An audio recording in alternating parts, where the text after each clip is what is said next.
Part 9۔ کہاں جا رہی ہو؟ اس کے کانوں میں آواز آئی۔ وہ لاکھوں کروڑوں میں بھی یہ آواز پہچان سکتی تھی۔ اسے اپنے پیچھے ڈورس کی آواز سنائی دی۔ منال پلٹ کر دیکھنے کی اس میں ہمت نہیں تھی، اور وہ دیکھ کر کرتی کیا؟ وہاں ڈورس ہی تھی۔ وہ خود ہی اس کے پیچھے سے نکل کر اس کے سامنے آئی۔ گہرے سرخ سٹالر کو گردن کے گرد بل دیے، گہرا کاجل لگائے، وہ ہمیشہ کی طرح بہت پیاری لگ رہی تھی، مگر یہاں اجرم کے گھر میں اجرم سے ملے بغیر جا رہی ہو؟ اس کی آنکھوں میں وہ سب کچھ تھا جسے دکھانے کے لیے وہ یہاں سب اکٹھے ہوئے تھے۔ وہ سب یہاں اجرم کے فلیٹ میں اکٹھے ہوئے تھے۔ ڈورس بھی وہاں تھی، منال کو بھی وہاں بلایا گیا تھا۔ وہ سب مل کر اسے انجوائے کرنے آئے تھے۔ وہ تماشا دیکھنے آئے تھے۔ جواب شروع ہونے والا تھا۔ باہر کون تھا؟ اب کون آیا ہے؟ اجرم کی کہیں سے آواز آئی۔ تمہاری گرل فرینڈ آئی ہے، ڈورس نے چلا کر کہا۔ شٹ اپ، اجرم نے بھی چلا کر ہی کہا۔ منال وہاں کھڑی تھی بت بن کر۔ اس کی سمجھ میں نہیں آ رہا تھا کہ وہ چل کر اپنی کار تک کیسے جائے۔ یہ سب کیا ہو رہا تھا؟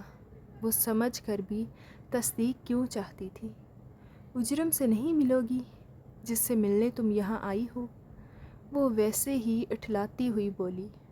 اگر اس اجرم سے نہیں ملنا جس کی تم گرل فرینڈ ہو، تو اس اجرم سے ہی مل لو جو میرا فیانسے ہے۔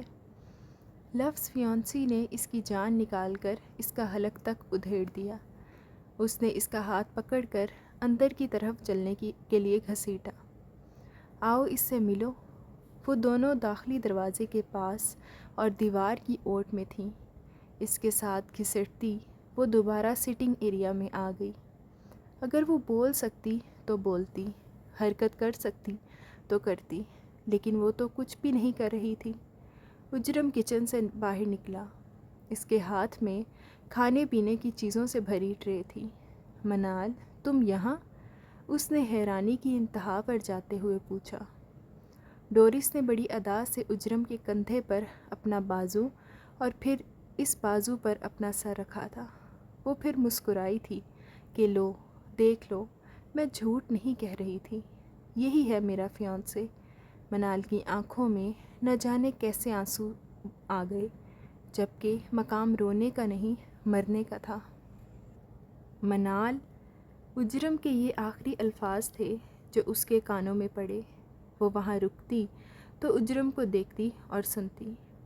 راہداری کے دروازے کو اس نے تیزی سے اپنے پیچھے چھوڑا۔ اگر کوئی کھڑکی کھلی اسے نظر آ جاتی تو وہ وہاں سے چھلانگ لگا دیتی۔ سارے عذاب اس کی جان کے ہونے سے ہی ہے نا، پھر اتنے عذاب پال کر کیا کرنا؟ وہ لفٹ سے اوپر آئی تھی، لیکن اب سیڑھیاں پھلانگ رہی تھی تیزی سے۔ منال، اجرم کی آواز آئی۔ شاید وہ ان کا تماشا ادھورا چھوڑ آئی تھی، شاید ابھی وہ لطف اندوز نہیں ہوئے تھے۔ وہ اسے بلا رہا تھا کہ آؤ مل کر اور تماشا کرتے ہیں۔ جب وہ بھاگتی ہوئی سیڑھیاں اتر کر مین گیٹ عبور کر کے اپنی کار میں بیٹھنے لگی، تب سامنے اجرم اسے لفٹ میں سے نکل کر بھاگتا ہوا نظر آیا۔ وہ دھندلی آنکھوں سے اپنے گلے سے مالا نوچ کر اس کے قدموں میں پھینکنا نہیں بھولی۔ گرتے ہی مالا ٹوٹ گئی اور موتی چاروں طرف بکھر گئے۔ وہ بھول چکی تھی کہ وہ کس کی بیٹی ہے۔ وہ اس عورت کی بیٹی ہے جسے کبھی محبت نہیں ملی تھی۔ اس نے غلطی کی۔ اس نے اپنی ماں ہی کی طرح ایک مرد کو دعوت دی کہ وہ آئے اور اس کی زندگی برباد کر دے، محبت کے نام پر اسے کچھ حسین پل دے اور پھر ساری زندگی کے لیے اپنے پیچھے تڑپنے کے لیے چھوڑ جائے۔ تیزی سے کار چلاتے ہوئے وہ ایک دوسری کار سے ٹکرا گئی۔ حادثہ معمولی تھا، وہ مقامی آدمی تھا۔ اپنی کار سے زیادہ اسے اس کی فکر تھی کہ اسے زیادہ چوٹیں تو نہیں آئیں۔ اسپتال سے بینڈیج کروانے کے بعد وہ وہیں اسپتال کی راہداری میں بیٹھی رہی۔ اگر وہ اس کار حادثے میں مر جاتی تو زیادہ بہتر تھا۔ وہ زندہ رہی، اتنا برا ہوا۔ رات گہری ہو چکی تھی، اس کا دماغ کام نہیں کر رہا تھا۔ گھنٹے 2 گھنٹے تک وہ وہیں ایک ہی انداز میں بیٹھی رہی۔ اس نے اپنی آنکھیں سختی سے مس لیں، لیکن آنسو باہر آنے لگے۔ اس کا چہرہ گیلا ہو چکا تھا۔ وہ بے آواز رونے لگی تھی، لیکن وہ ثریا کوثر نہیں تھی جو چپ چاپ ہی روتی رہتی۔ اس میں ثریا جتنا حوصلہ نہیں تھا کہ وہ اپنی آواز کو اپنے وجود میں دفن کر سکتی۔ آہستہ آہستہ اس کی آواز بلند ہو گئی۔ گھٹ گھٹ کے روتے اب وہ بلند آواز میں رو رہی تھی۔ ثریا کوثر کی بیٹی کی آواز سنی جا سکتی تھی۔ پاس سے گزرتے 2 لوگوں نے اسے دیکھا۔ کافی دیر تک دیکھتے رہنے کے بعد وہ آگے بڑھ گئی۔ کچھ ہی دیر بعد اس کے پاس اسٹاف نرس آ گئی۔ اسی نرس نے اس کی بینڈیج کی تھی۔ وہ اس سے سوال کرنے لگی، ساتھ ساتھ وہ اسے مطمئن کر رہی تھی۔ پریشان مت ہو، معمولی زخم ہے، یقین کرو معمولی زخم ہے۔ وہ اس کے ہاتھ کے زخم کو الٹ پلٹ کر دیکھنے لگی، اس کی پیشانی اور گردن پر لگے زخموں کو بھی۔ درد کہاں ہے؟ وہ اس سے مسلسل پوچھ رہی تھی۔ درد کہاں ہے؟ منال نے اجنبی نظروں سے اس کی طرف دیکھا۔ اسے خود بھی کہاں پتہ تھا کہ درد کہاں ہے اور کہاں کہاں ہے۔ اسے اپنے دل کے ٹوٹنے پر رونا آ رہا تھا، یا خود کو دھوکہ دیے جانے پر، یا آگ کے یہ دونوں ہی دریا مل کر اسے جلا رہے تھے۔ نرس مسلسل پوچھے جا رہی تھی، وہ کیسا محسوس کر رہی ہے؟ اسے کیا چاہیے؟ وہ رو کیوں رہی ہے؟ اس کے جواب نہ دینے پر وہ اس کا ہاتھ پکڑ کے اسے اٹھا کر ساتھ لے کر چلنے لگی۔ تمہیں پرسکون رہنے کی ضرورت ہے۔ حادثے نے تمہارے اعصاب پر بری طرح سے اثر ڈالا ہے۔ تم ضرورت سے زیادہ خوفزدہ ہو گئی ہو شاید، جبکہ تمہیں زیادہ چوٹیں نہیں آئیں۔ میں ایک بار پھر تمہارا چیک اپ کر لیتی ہوں۔ اس حادثے نے ہی اس کے اعصاب پر اس بری طرح اثر ڈالا تھا کہ وہ نرس کی گرفت سے اپنا ہاتھ آزاد کروا کر وہاں سے بھاگ گئی۔ بھاگتے بھاگتے اس نے راہداری عبور کی۔ کار میں بیٹھ کر دروازہ لاک کر کے وہ اندھیرے میں خود کو گھورنے لگی۔ اب وہ کھل کر رو سکتی تھی۔ اسی لیے آپ نے آخری خواہش کی تھی کہ میں یہاں آؤں؟ وہ اماں سے غائبانہ شکوہ کرنے لگی۔ کیا ضرورت تھی مجھے یہاں آنے کی؟ ہمارے اس گھر میں بنا باپ کے میری وہ زندگی اچھی تھی جس گھر میں میری ماں تھی۔ میں دکھی تھی، لیکن کسی نے میرا دل نہیں توڑا تھا، مجھے دھوکہ نہیں دیا تھا، جہاں میرا تماشا نہیں بنا تھا۔ کیا آپ نہیں جانتی تھیں کہ میرا نصیب آپ کے نصیب پر لکھا گیا ہے؟ میری قسمت آپ کی قسمت سے ہٹ کر کیوں کر ہو سکتی تھی؟ اب مجھے بھی تمام زندگی ایک مرد کی محبت کو رونا ہے، ایسی محبت کو جو کبھی میری تھی ہی نہیں۔ جو ملا وہ فریب سے بھی بڑھ کر کراہیت امیز ہے، اتنا کہ میں آپ کی طرح ان بدبودار لمحوں کو یاد کر کے بھی زندگی نہیں گزار سکتی۔ روتے روتے وہ چلا رہی تھی۔ رات کا اندھیرا کم تھا اس اندھیرے سے جو اس کی آنکھوں کے آگے چھایا ہوا تھا۔ کیا اب صبح ہوگی دنیا کی اور اس کی آنکھوں کی؟ کیا اب وہ کبھی روشنی دیکھ سکے گی؟ ویسے تم کافی ڈھیٹ ہو اور خواہ ہی میرے گلے پڑ گئے ہو۔ خواہ تو نہیں، پوری پلاننگ کے ساتھ۔ اسے اجرم کی بات یاد آئی۔ اس نے سچ کہا تھا، وہ پوری پلاننگ کے ساتھ ہی آیا تھا جو اس نے اور ڈورس نے مل کر کی تھی۔ وہ اس کے ساتھ وقت گزار رہا تھا، صرف وقت، وہ جو کسی کے ساتھ بھی گزار آتا تھا۔ وہ ایک لڑکی سے بات کرنا، کھانا کھانا، گھومنا پھرنا، یہ تو عام سی بات تھی۔ اس عام بات کو خاص منال نے سمجھا۔ وہ تو ایسا ہی تھا، اس کے لیے کیا مشکل تھا اس کے ساتھ دوستی کرنا اور پھر بھول جانا، یہی اس کا سٹائل تھا۔ اس سے جان چھڑوانے کے لیے اس نے جھوٹ بول کر اپنا رابطہ ختم کر لیا، اور آخری دل پسند تماشا ڈورس نے لگایا۔ اجرم کو اس میں کوئی دلچسپی نہیں تھی۔ آخری بار اوویا ولیج میں وہی تھی جس نے اجرم کو بتایا تھا کہ وہ اس کے لیے کتنا اہم ہے۔ وہ اس کے منہ سے سننا چاہتا تھا، تصدیق چاہتا تھا کہ اس کا اور ڈورس کا پلان کامیاب جا رہا ہے یا نہیں۔ پلان کامیاب ہو چکا تھا، اس نے اقرار کر لیا تھا۔ روتے روتے وہ خود پر لعنت بھیجنے لگی۔ وہ بھلا حسن کی ملکہ ڈورس کو چھوڑ کر اس سے محبت کیوں کرتا؟ وہ ضمیر کی آوازوں کا بہرا ہو سکتا تھا لیکن آنکھوں کا اندھا نہیں۔ اسے کئی بار یہ وہم ہوا کہ اجرم کے بہت سے انداز ڈورس سے ملتے ہیں۔ اکثر ڈر کر وہ سوچا کرتی تھی کہ وہ دونوں ایک دوسرے کو مکمل کرتے ہیں۔ وہ مکمل نہیں کرتے تھے، وہ مکمل ہی تھے، شروع سے، ہمیشہ سے۔ اس لیے اس کی خاطر وہ اس کا دل توڑنے کے لیے اس کے قریب آیا تھا۔ محبوب ڈورس جیسا ہو تو اس کی بات کیسے ٹالی جا سکتی ہے بھلا؟ ساری یونیورسٹی کو چھوڑ کر میں نے تمہارے ساتھ مذاق کیا ہے۔ خدایا! منال نے اپنا سر مضبوطی سے تھام لیا۔ اجرم نے تو کچھ بھی جھوٹ نہیں بولا تھا، وہ تو ایک ایک بات بالکل سچ کہتا رہا تھا۔ وہ اپنے فریب کا بوجھ ساتھ ساتھ اتارتا رہا تھا، سانپ کی کینچلی کی طرح، اور اب وہ نکھر کر پھر سے صاف ستھرا تھا۔ منال جان گئی تھی کہ ساری یونیورسٹی کو چھوڑ کر اس نے اس کے ساتھ ہی مذاق کیوں کیا تھا، اسی سے بات کیوں کی تھی، نام کی دوستی اور کام کی محبت کیوں کی تھی۔ اس نے اپنے حصے کا ایکٹ بہت خوبصورتی سے ادا کیا تھا۔ وہ ڈرامر جیسا بھی تھا، ڈانس میں کیسا بھی فلاپ تھا، مگر وہ اداکار کمال کا تھا۔ میں دوں تو اتنی معمولی تکلیفیں نہیں دیتی۔ وہ مر جانا چاہتی تھی، لیکن آخری بار وہ ڈورس سے ملنا چاہتی تھی۔ آدھی رات کے بعد وہ گھر آئی۔ اس کی کار نے کام کرنا بند کر دیا تھا۔ راستے میں ہی اسے چھوڑ کر وہ ٹیکسی میں گھر آئی۔ سامنے ہی سکندر احمد اور صوفیہ پریشان بیٹھے تھے۔ ان کے ہاتھ میں فون تھا۔ اسے دیکھتے ہی انہوں نے فون بند کر دیا اور لپک کر اس کے پاس آئے۔ آ گئی منال، کہاں تھی تم؟ آہد بھی بوجھل آنکھیں لیے اٹھ کر کھڑا ہو گیا۔ تم ٹھیک تو ہو نا؟ اسے دیکھتے ہی سکندر احمد جتنا خوش ہوئے تھے، اس کی حالت دیکھ کر دنگ رہ گئے۔ اس کا حلیہ خراب تھا، اس کا چہرہ رونے کی وجہ سے مرجھایا ہوا تھا۔ سکندر احمد نے اسے اپنی گرفت میں لیا۔ رات سے اس کی جان سولی پر لٹکی ہوئی تھی۔ ایک مخصوص وقت تک جب وہ نہیں آئی تو دونوں نے ہی باری باری اسے فون کرنا شروع کر دیا، لیکن اس سے فون پر رابطہ ہی نہیں ہوا۔